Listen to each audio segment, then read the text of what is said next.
Kata orang tak kenal maka tak sayang. Saya ingin memperkenalkan diri dulu. Nama lengkap saya Ali Usman Ahim Al-Khairi, biasa dipanggil Bung Ali atau Ali Al-Khairi oleh sahabat-sahabat saya. Saya lahir 41 tahun yang lalu. Usia saya sekarang 41 tahun. Saya lahir di Desa Teratak, Dusun Pediti, Kecamatan Batu Kliang Utara, Kabupaten Lombok Tengah. Saya ini sudah menikah, Bung Rizal, ya. Istri alhamdulillah, ya, anak sudah 3. Ya. Ini pertanyaan yang mau dijawab jujur atau dijawab yang penting menyenangkan hati semua laki-laki. Ya. Karena ada satu penelitian tambahan, ya. Tapi tidak akan saya ungkap. Saya sehari-hari profesi saya itu sebagai advokat atau pengacara. Ya. Saya ini advokat atau pengacara. Dikenal di NTB sebagai advokat 2M. Bukan 2 miliar, ya. Tapi advokat yang bayarannya itu lebih banyak dibayar dengan 2M. Makasih Mas, ya. Karena memang selama ini konsentrasi saya, kemampuan saya dan jaringan yang saya punya, saya dedikasikan untuk bisa memberikan manfaat bagi masyarakat kelas menengah ke bawah, terutama dalam perjuangan keadilan. Karena bagi saya tidak ada gunanya berilmu tinggi, punya kelebihan harta benda, kalau tidak menghadirkan manfaat buat orang lain.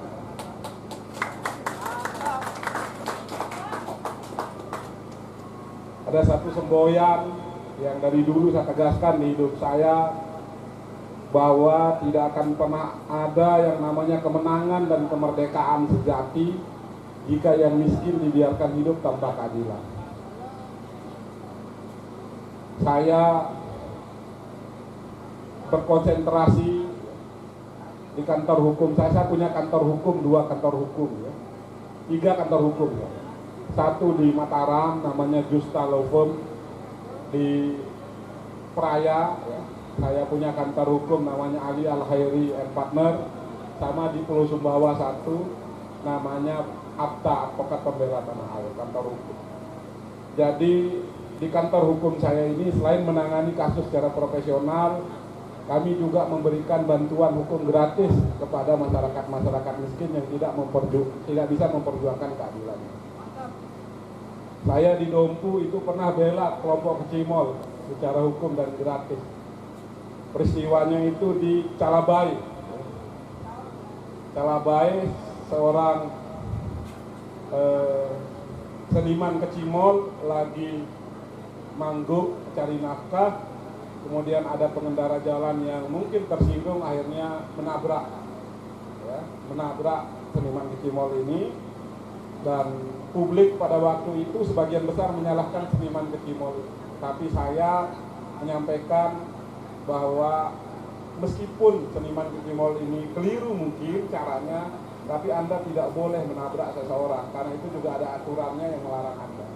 Akhirnya saya perjuangkan, dia mendapat ganti rugi dan si pelaku ditahan.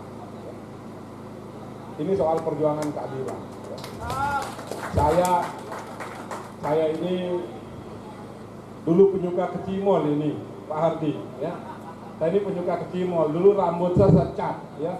Kalau ini masih mending warna pirang. Dulu saya warna putih, kadang warna biru saya cat. Karena saya ini politisi atau aktivis politik yang tidak lahir di Menara Gading. Saya ini lahir besar tumbuh di jalanan. Saya ini lahir besar tumbuh di jalanan. Saya tidak berasal dari keluarga yang memiliki yayasan besar. Saya tidak berasal dari keluarga dengan latar belakang politik, tidak. Ibu saya penjahit, bapak saya guru SD. Saya mengambil pilihan ikut dalam perjuangan politik ini karena saya percaya dan yakin bahwa lewat perjuangan politik ini kita bisa menghadirkan satu kemaslahatan dan kebermanfaatan. Karena apa yang dikeluhkan oleh AK NTB itu hanya bisa dijawab melalui kekuasaan. Kalau kita berkuasa, ya, maka apa yang menjadi tuntutan teman-teman soal kesejahteraan, soal kesetaraan perlakuan, soal akses yang adil terhadap sumber daya bisa kita berikan jika kita berkuasa. Karena pentingnya kekuasaan itu, maka saya ambil bagian dalam kontestasi memperebutkan kekuasaan ini, walaupun saya ini kadang dipandang sebelah mata ini, Bung Hardi. Karena biasanya menjadi calon gubernur atau calon wakil gubernur itu adalah para kiai dan para tuan guru. Biasanya para pengusaha besar dan sukses. Saya ini seorang advokat, selama ini kerjaan saya bela masyarakat miskin, kok nekat nyalon jadi gubernur. Tapi sekali lagi, ikhtiar saya, kesungguhan saya buktikan. Saya sudah 2.800 titik lebih kunjungan konsolidasi. Sampai tahun 2024 target saya bisa di 12.000 titik konsolidasi. Saya enggak main-main bilang penggemar Kecimol, bukan untuk kalian beri simpati atau dukung, bukan. Ya. Saya ini dulu benar-benar suka Kecimol. Ya. Saya ingat zaman-zaman saya lagunya itu yang populer itu Benang Biru.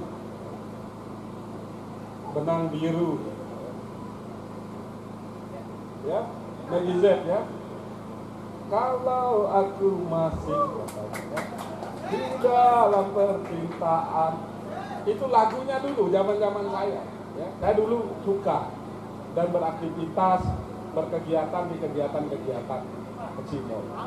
Sehingga saya dapat mendalami dan dapat menyimpulkan bahwa seniman Kecimol atau grup Kecimol adalah salah satu sumber penghidupan seniman yang ada di Lombok. Tidak boleh ada aturan yang melarang orang mencari nafkah dengan halal. Tidak boleh ada satu aturan yang memagari kesempatan orang untuk bisa mendapatkan sumber penghidupannya. Persoalan ada hal-hal yang mesti kita benahi. Saya pikir apa yang disampaikan oleh Ketua Umum tadi, saya pikir sudah tepat dan benar bahwa seniman-seniman Kecimol Lombok akan berbenah, akan memperbaiki diri. Tapi tolong jangan batasi, jangan pagari kesempatan Kecimol Lombok untuk mendapatkan rezeki yang halal dari aktivitas keseniannya.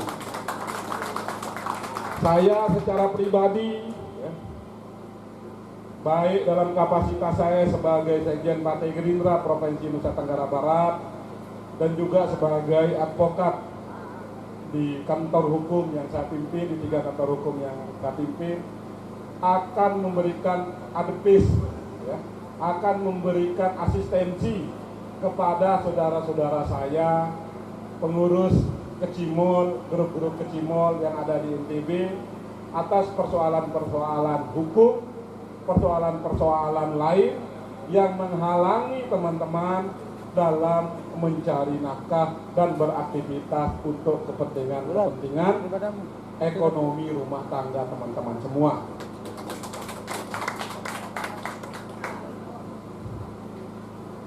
Berikutnya saya perlu menyampaikan bahwa pilkada pada tahun 2024 yang akan datang masih jauh, masih panjang. Masih 2 tahun setengah. Kenapa saya sudah mulai jalan, sudah mulai sosialisasi. Padahal ini masih 2 tahun setengah, masih lama. Kalau kata orang, Belanda masih jauh. Ya. Ini semata-mata karena saya sadar diri, saya paham diri, saya anak biasa dengan cita-cita tidak biasa. Saya anak muda yang dilahirkan dan dididik di kerasnya jalanan, memiliki cita-cita maju ke pilkada dan menjadi gubernur atau wakil gubernur di NTB dengan kehendak dan hajat untuk memaksimalkan kekuasaan ini agar memberikan kebermanfaatan bagi kemajuan peradaban di Nusa Tenggara Barat. Karena saya sadar saya ini anak muda yang tidak lahir besar di Menara Gading, yang moyang saya itu tidak meninggalkan satu infrastruktur politik yang kuat untuk saya, sehingga satu-satunya yang bisa saya lakukan hari ini untuk terus mendapatkan dukungan adalah mengajak mereka yang merasa miskin, mengajak mereka yang mau memperjuangkan kesejahteraannya, mengajak mereka yang masih marginal untuk berjuang. Kenapa?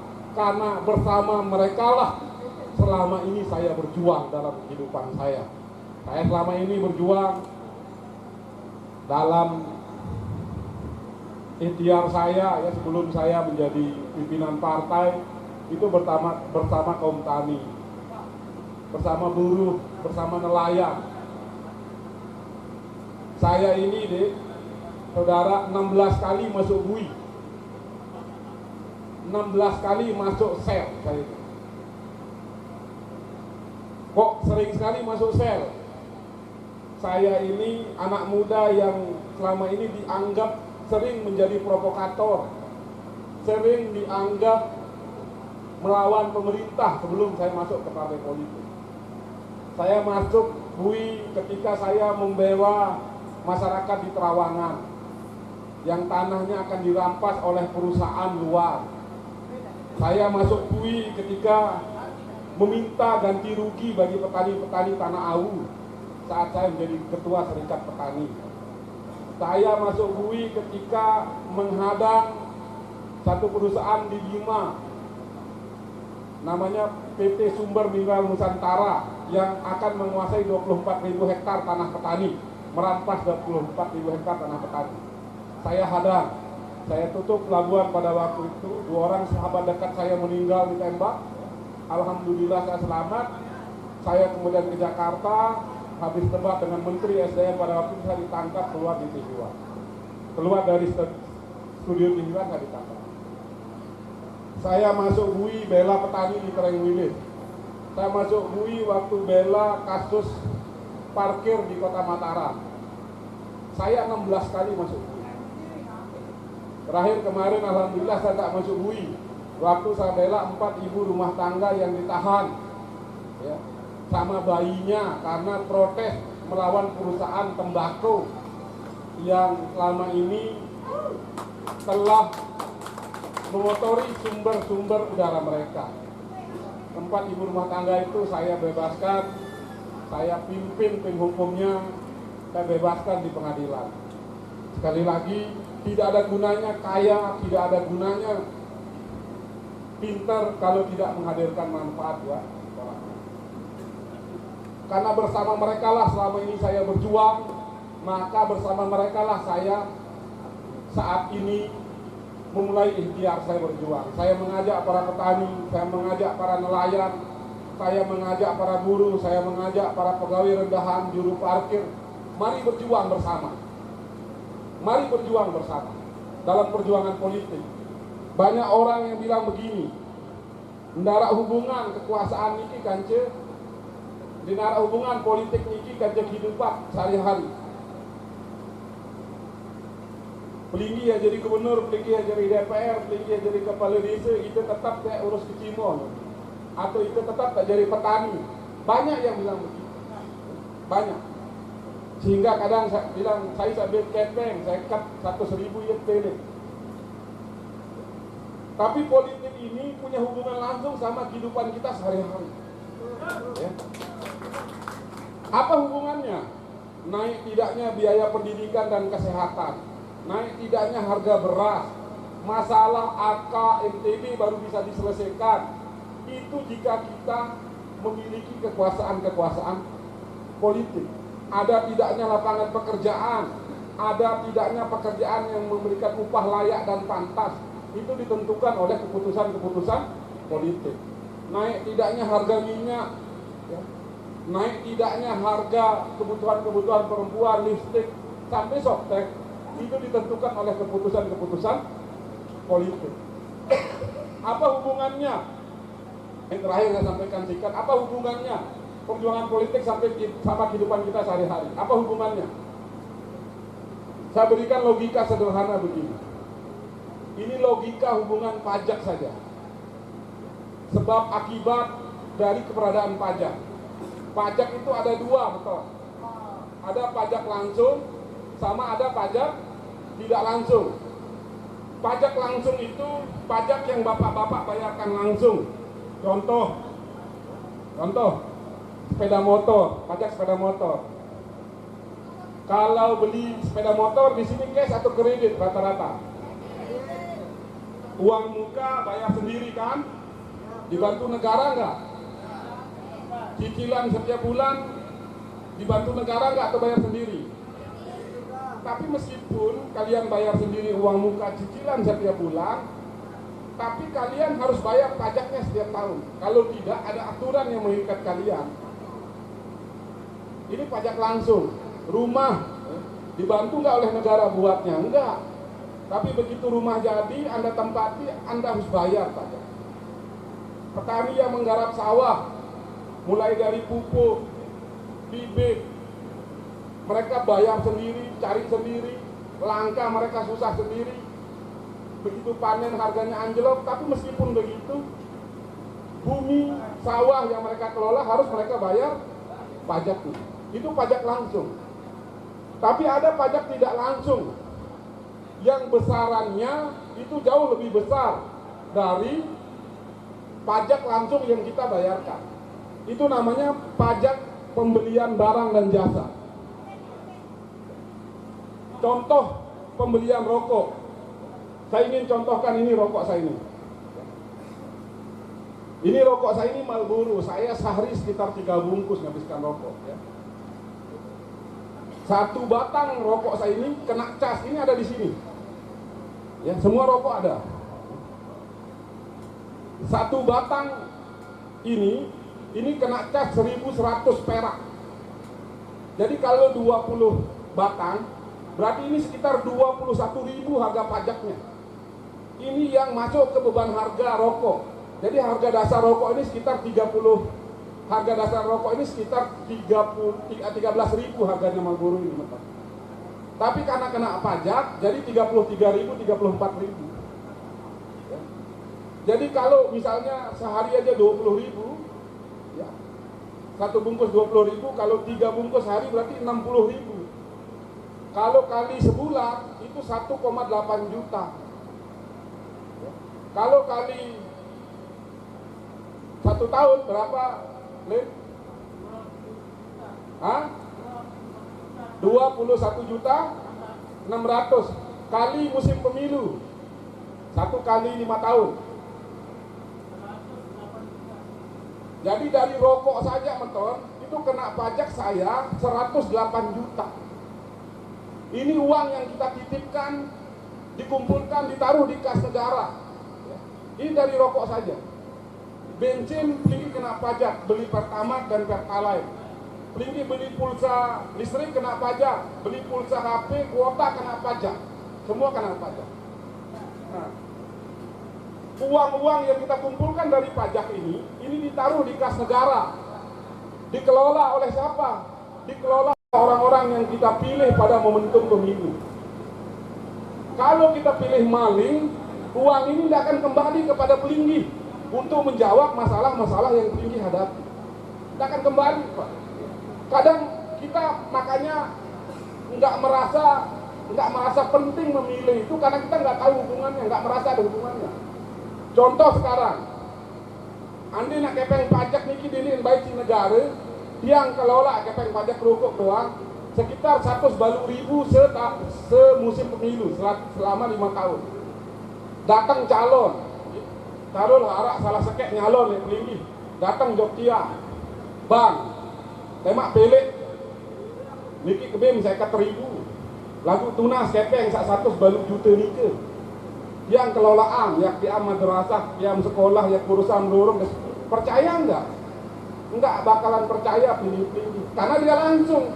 Tapi karena enggak langsung, setiap pembelian barang kita taruh dan titip di negara, maka begitu datang orang ngasih kita duit 10.000, 20.000, 50.000 untuk datang menentukan pilihan-pilihannya, maka kita percaya. Main 50.000 padahal lo yang sini ke kepeng asik titip negara untuk dikelola oleh orang yang kita pilih.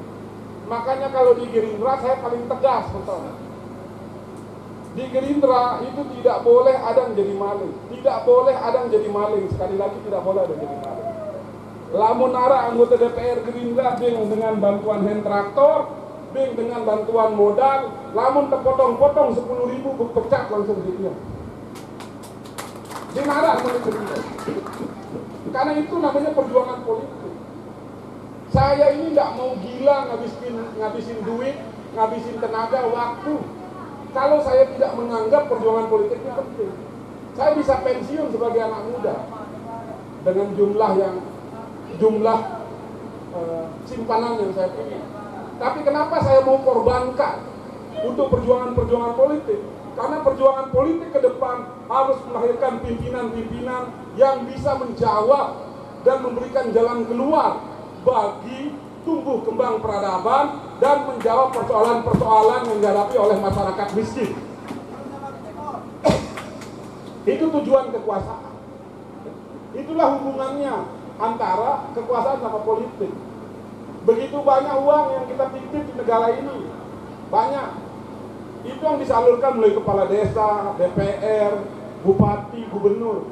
Kalau kita salah pilih, salah urus, salah menentukan pilihan, maka orang-orang yang akan kita pilih itu adalah orang-orang yang akan menentukan berembi nasib pendidikan, kesehatan di jejari, berembi nasib pegawaian, upah dan seterusnya ditentukan oleh mereka.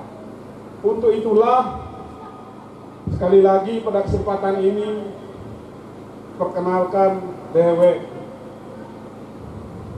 karena biasa niki minta dukungan kepada PJP. Ya, bukan masalah. Ya.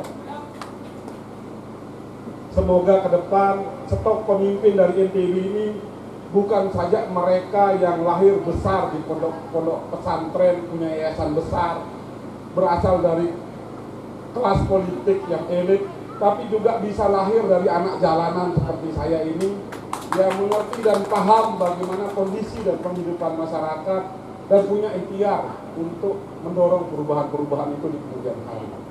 Saya terima kasih banyak pada para pengurus AKNTB. Ya. Rizal ini tahu pasti perjuangan saya ini, Rizal ini. Ya. Saya masih muda itu sudah gotong royong buat jembatan rumah dia. Terima kasih ya, atas kepercayaan dan dukungan dari teman-teman AKNTB.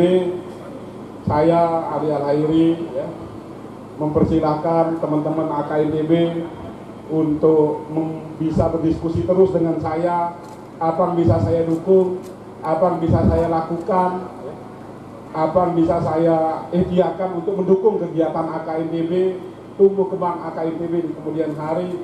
Meskipun saya seperti kata Mak Mila lebih ganteng di fotonya ya, daripada aslinya, meskipun begitu saya ini alhamdulillah sudah melewati jenjang dan berbagai macam romantisme dan dinamika kehidupan. Saya ini sekolah, insya Allah saya punya kesungguhan untuk itu. Saya ini sekolah dulu SD Teratak namanya ya. Sekolah SD di dekat rumah saya itu, mohon maaf ini Pak Ketua AK, sekarang udah jarang yang jual-jual dua. Kalau dulu dekat sekolah saya itu ada, namanya Ama Udah, saya ingat betul, bawa leko. Jadi setiap saya pulang sekolah itu kelihatan orang. Dan di kampung saya itu dulu ya, tapi alhamdulillah udah banyak berubah. Dulu kalau nggak, Auger tahu, kalau nggak minum nggak asik.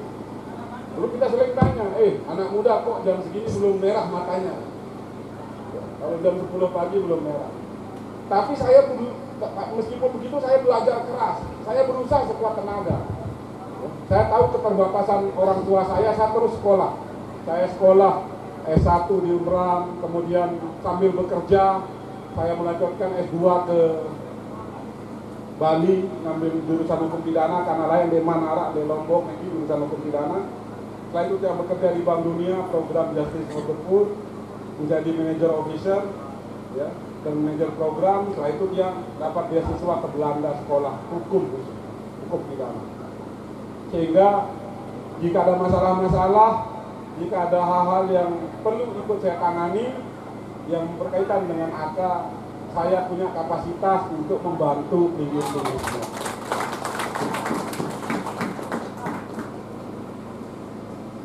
Demikian yang bisa saya sampaikan. Terima kasih. Mohon maaf atas kekeliruan, kesalahan ucapan. Saya sebenarnya hari ini libur, Pak Ardi. Ya. Saya biasa hari Jumat liburnya sama seperti teman-teman ke Cimol. Ya. Tapi karena Bang Agus bilang harus hadir hari Jumat. Siap. Siap. Terima kasih. Assalamualaikum warahmatullahi wabarakatuh.